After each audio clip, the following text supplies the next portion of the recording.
Rejeição, presta atenção aqui em mim, ela é a pior dor social que um ser humano pode sentir. Ser rejeitado é a pior dor social que um ser humano pode ter. Então, o que acontece? Você não sabia disso. Anota para você, inclusive, contar na sua empresa, para os outros vendedores, para os seus amigos. A rejeição, ele é um sentimento que, quando acionado, então, quando você é rejeitado, ele não dói emocional, quer dizer, ele não aciona a parte do cérebro relacionado à emoção. Ele aciona a parte do cérebro relacionado à dor física. Então, quando somos rejeitados, dói na pele. Inclusive, tem vários estudos, um deles pela Universidade de Massachusetts, talvez uma das mais respeitadas do mundo, que o uso de Tilenol reduz a sensação de rejeição. Então, quando você é rejeitado, dói na alma, dói na pele. É como se você colocasse o dedo numa tomada. Então, preste atenção, você vendedor e gestor. Quando o seu vendedor vai ofertar, entender desse emocional também do seu vendedor é muito importante. Eu não tô falando pra afrouxar com ele, não. Tô falando pra ele não fazer. É importante, principalmente, treinar. Porque que hora que você deixa a pessoa corajosa? Ao ser rejeitado, ao sentir uma dor, todo mundo fica com medo. Imagina, põe o dedo na tomada ali. O cara fica, pelo amor de Deus, tira o dedo, não deixa eu colocar. O cara fica com medo. Com rejeição é a mesma coisa. Se o seu vendedor precisa prospectar, se ele precisa negociar, ele vai estar aberto à rejeição. Tiago, como é que eu diminuo a sensação de medo que a rejeição provoca? Treinando. Como que eu fazia? Eu vou falar eu também, quem gosta de ser rejeitado? E vendedor tem o ego alto, né? O vendedor não gosta de ser rejeitado. E tem que ter ego alto, tá? Porque se ele tiver o ego fraco, qualquer nãozinho, qualquer 3, 4 não que ele recebe, qualquer rejeição que ele recebe, ele sai correndo. Ele para, ele quer desistir de venda. Ele tem que ter o ego alto, porque ele tem que escutar aquele não que ela quer saber, vai te catar, pô. Quem é ele? Vê se eu não volto aqui semana que vem não vendo pra ele. Ou se o cara não for perfil, dane-se ele. Vou atrás do outro, tá maluco?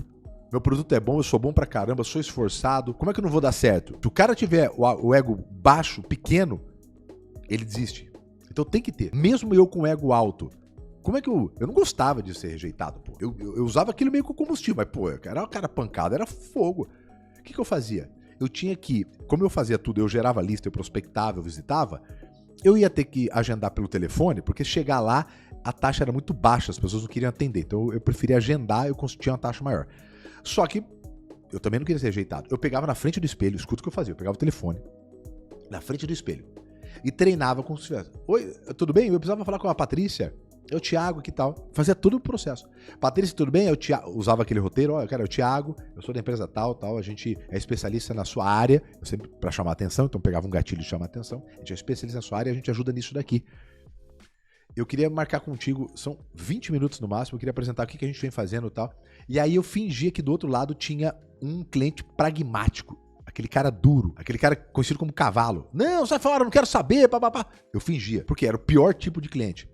E eu testava as objeções, eu não, veja só, faz sentido, olha, me parece que isso é muito importante. E usava isso, eu terminava, pegava o telefone de verdade, pum, e fazia. Por quê? Eu tinha acabado de treinar, eu tava corajoso pra isso. Só que qual que é o problema quando você não sabe o que fazer? Quando você não tem um método, você não tem um passo, você não tem uma sequência para executar. Olha, eu sei se ele falar isso, eu faço aqui. Eu sei.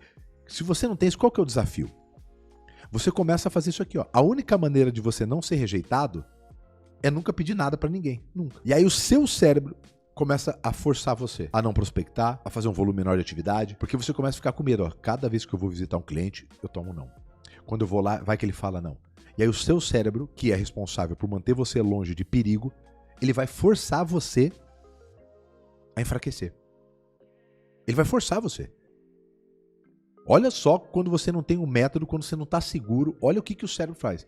Ele começa a te jogar pro limbo, para pouco resultado, começa a te jogar para baixo, para abaixo da mediocridade. Galera, a rejeição, ó, a gente não pede ou a gente pede de forma insegura. Você começa a ficar com medo, falar, a hora que eu fizer o pedido, a hora que eu passar o preço, ele vai falar não. Aí você já passa o preço gaguejando. Olha, veja, talvez a gente possa ver de...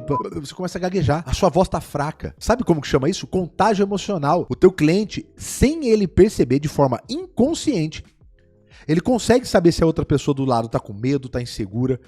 E como é que alguém vai pegar o dinheiro dele e passar pra você? Como é que eu vou pegar o dinheiro meu e passar pra uma pessoa insegura? Como é que eu vou comprar de alguém que ele mesmo não tá seguro sobre aquilo que ele tá falando? É óbvio que eu não vou comprar. O medo e o evitamento da dor emocional causada pela rejeição são os motivos pelo qual a maioria das pessoas busca a saída mais fácil. O que é timidez né? O que é insegurança? Mais que a timidez, a insegurança faz com a vida das pessoas. Põe a pessoa pro limbo. Uma pessoa que nunca vai conseguir ganhar bem, dar uma vida boa para ela, para os familiares, segura, crescer, prosperar, abrir o seu próprio negócio, ser reconhecido, né?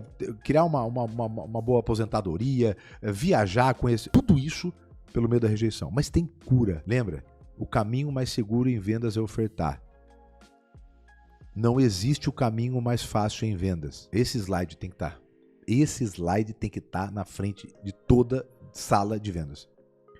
Não existe o caminho fácil. Qual que é o caminho que funciona em vendas, Thiago? Não é o fácil. O caminho que funciona em vendas é o caminho seguro. É esse o caminho que funciona. Thiago, qual é o caminho seguro de vendas? O caminho seguro em vendas é ofertar. O caminho que funciona em vendas, que eu sei, é ofertar. Não é o mais fácil, mas é o seguro.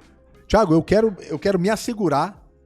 Eu quero ter previsibilidade em vendas. Se você quer ter previsibilidade em vendas, você precisa, primeiro, número 1, anota aí. Número 1, se assegurar que a quantidade de oferta que você tem que fazer por dia, ou por cada 2 dias, ou por semana, ou por quinzena, ou por mês, semestre, o número de ofertas que você precisa executar naquele período está sendo executado. Depois, você vai ajustar os detalhes para começar a aumentar a taxa. Mas a primeira coisa é se assegurar que o caminho mais seguro está sendo feito, que é ofertar.